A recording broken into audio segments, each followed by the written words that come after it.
बाल्यावस्था में हुए कर्मों के कारण माता सीता को प्रभु श्री राम से अलग होना पड़ा था। जय श्री कृष्ण मित्रों, आज हम आपके लिए लेकर आए हैं एक अच्छी नई कहानी।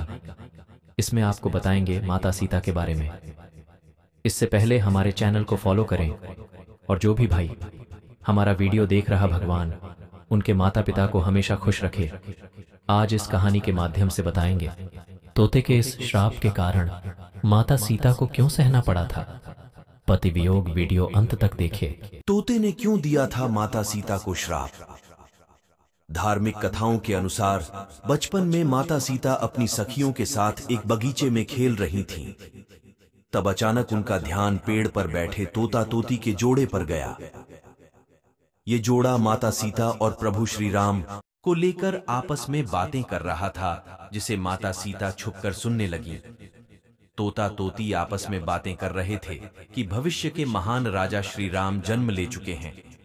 वे एक महान प्रतापी राजा बनेंगे और उनका विवाह राजा जनक की पुत्री राजकुमारी सीता से होगा। तोते के जोड़े से अपने बारे में सुनकर माता सीता आश्चर्यचकित होकर उनके पास पहुंची और तोते के जोड़े से कहा कि जिस राजकुमारी सीता की आप दोनों बात कर रहे हैं, वे ही जनक पुत्री राजकुमारी सीता हैं।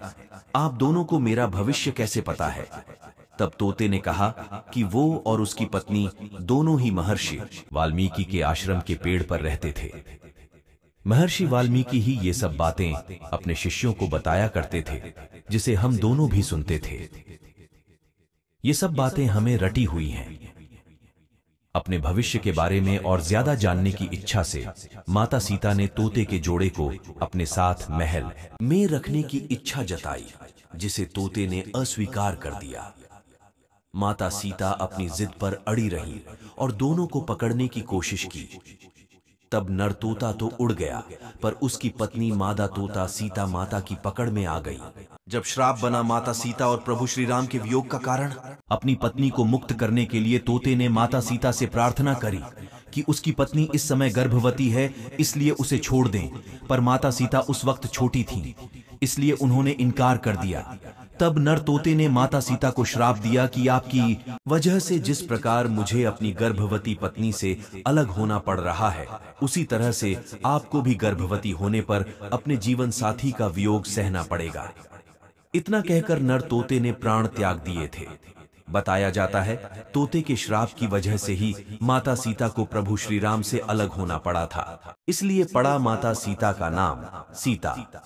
पौराणिक कथाओं में माता सीता के जन्म को लेकर कई तरह की मान्यताएं प्रचलित हैं। रामायण के अनुसार एक समय की बात है, राजा जनक खेत में हल चला रहे थे।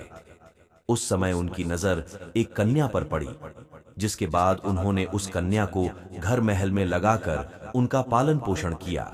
कहा जाता है कि राजा जनक को हल चलाते समय उस कन्या की प्राप्ति हुई थी और हल के आगे के हिस्से को सीता कहा जाता है, इसीलिए उस कन्या का नाम भी सीता रखा गया। वहीं दूसरी कथा में ऐसा माना जाता है कि सीता जी मंदोदरी और रावण की पुत्री थी। कहते हैं कि सीता जी वेदवती नाम की महिला का दूसरा जन्म थी। ऐसा कहा जाता है कि रावण के प्रकोप से बचने के लिए वेदवती ने आत्मदाह कर लिया था, लेकिन इस दौरान वेदवती ने रावण को श्राप दिया था कि दूसरे जन्म में उनकी बेटी बनकर उसका विनाश करेंगी। मंदोदरी ने दिया था सीता को जन्म, इस वजह से रावण की पत्नी मंदोदरी ने पुत्री को जन्म दिया और यह जानकर वेदवती के द्वारा दिए गए श्राप याद आ गया था, जिसके बाद से रावण ने अपनी पुत्री को समुद्र में छोड़ दिया था। समुद्र की देवी ने उस कन्या को धरती मां के हवाले कर दिया और यही कन्या आगे चलकर राजा जनक की बेटी सीता के नाम से जाना गई।